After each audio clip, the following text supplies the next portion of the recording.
Ada peribahasa yang mengatakan retaknya sebuah kapal dapat kita dengar dari bunyinya, ya, atau mungkin retaknya, rusaknya sepeda motor atau mobil kita itu dapat didengar dari bunyinya. Nah, retaknya pikiran kita, ya, pikiran seseorang dapat dikenali dari ujaran-ujarannya atau perkataan-perkataannya. Ya, jadi ini peribahasa mau mengatakan bahwa bahasa kita, kata-kata yang kita pakai itu dapat mengantar kita pada sebuah pengenalan, ya, kondisi benak seseorang atau pikiran seseorang. Ya. Jadi teman-teman dapat mengenali, ya, pikiran orang lain atau pikiran diri sendiri atau bahkan pikiran saya dengan bahasa yang saya gunakan. Jadi bahasa memegang peranan penting di dalam untuk kita mengerti, ya, tentang kedalaman, keluasan wawasan seseorang.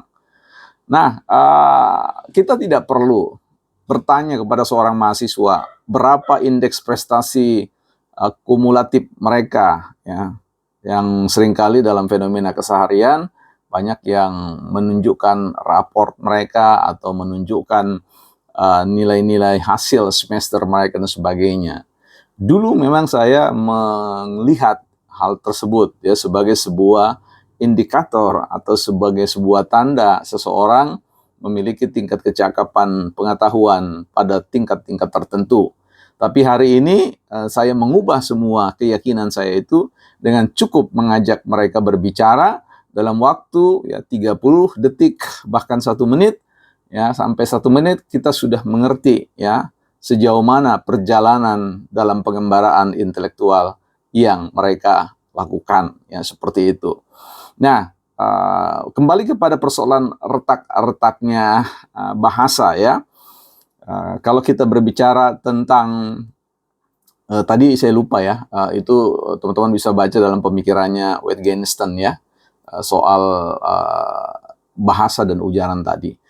Kita mau bahas tentang pentingnya bahasa ini, ya, karena bicara bahasa adalah alat komunikasi, ya, lingua franca, ya, dalam bahasa formal juga, dalam bahasa-bahasa resmi atau dalam bahasa lingua franca, bahasa pergaulan.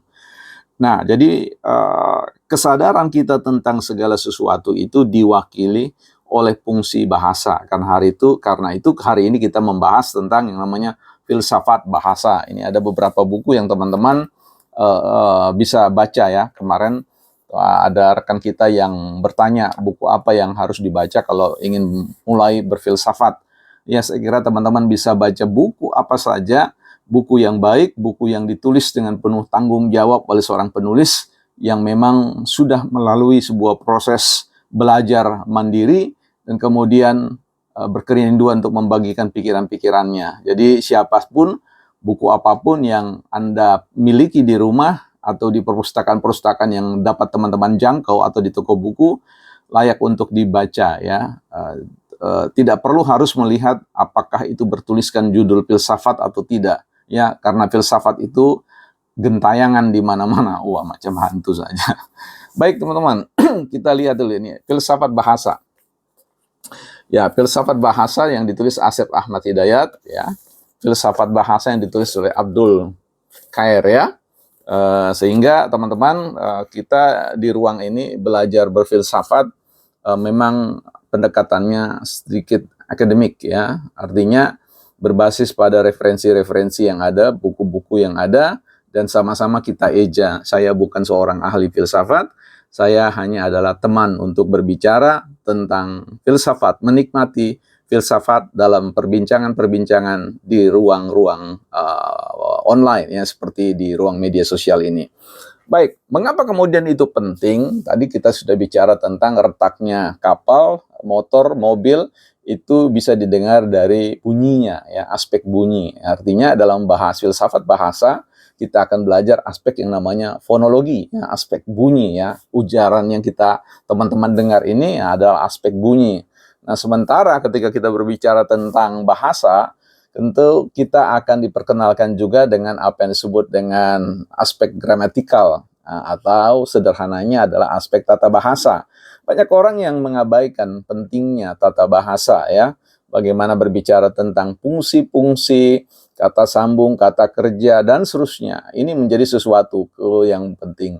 Ketika kita ingin berfilsafat, kita perlu punya kesadaran bagaimana kembali belajar bahasa Indonesia ya, yang baik, yang benar, yang diterima sebagai suatu konsensus atau kesepakatan berbahasa yang terus-menerus diperbaharui oleh lembaga resmi bahasa kita di Indonesia. Karena ketika kita tanya apakah Anda bisa berbahasa Indonesia, seringkali kita mengatakan of course, ya jelas lah. Tapi berbahasa dalam pengertian yang sesungguhnya bisa jadi itu tidak demikian.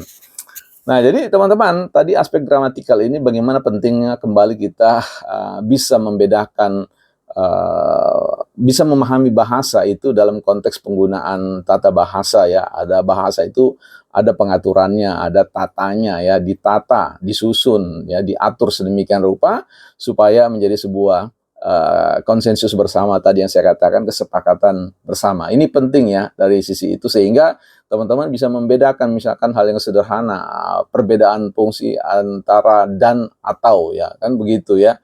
Atau dan, karena atau bicara tentang sebuah pilihan ini atau ini ya.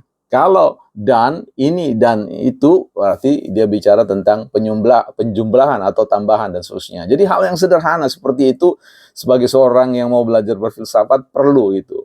Nah, bisa menggunakan apa yang nanti kita pelajari dari aspek bahasa yang lain. Unsur yang penting yaitu bicara tentang semantik ya, atau bicara tentang pendekatan makna. Nah, pendekatan makna ini banyak sekali kita gagal memeriksa kembali kata-kata yang kita gunakan. Seringkali kosakata, kekayaan kosakata yang ada di benak kita itu hasil ya dari percakapan-percakapan yang tidak bertanggung jawab ya. Jadi artinya ada rekan-rekan yang menggunakan diksi-diksi atau kata-kata yang sebenarnya tidak tepat maknanya sehingga terjadi proses efek tular ya kepada kita semua. Nah, ada pada satu fase tertentu di mana saya mencoba untuk membereskan hal tersebut. Saya kembali mengevaluasi ya seluruh suku kata atau kosakata yang saya gunakan ya, untuk mencari persis apa sebenarnya makna kata yang saya gunakan. Nah, karena ketika kita berfilsafat, kita ingin berkomunikasi. Berkomunikasi itu berbicara tentang communication, communicatio, ya. Komunis ya, itu makna, kesamaan makna. Jadi bicara tentang kesamaan makna, maka bicara tentang kesepakatan berbahasa. Nah, ini penting. Untuk bisa menjernihkan itu semua, teman-teman, penting bagi kita untuk kembali kepada benak kita dan juga kepada sebuah pemeriksaan yang mendalam, ya, yang cermat terkait dengan seluruh penggunaan gaya tutur kita. Artinya apa?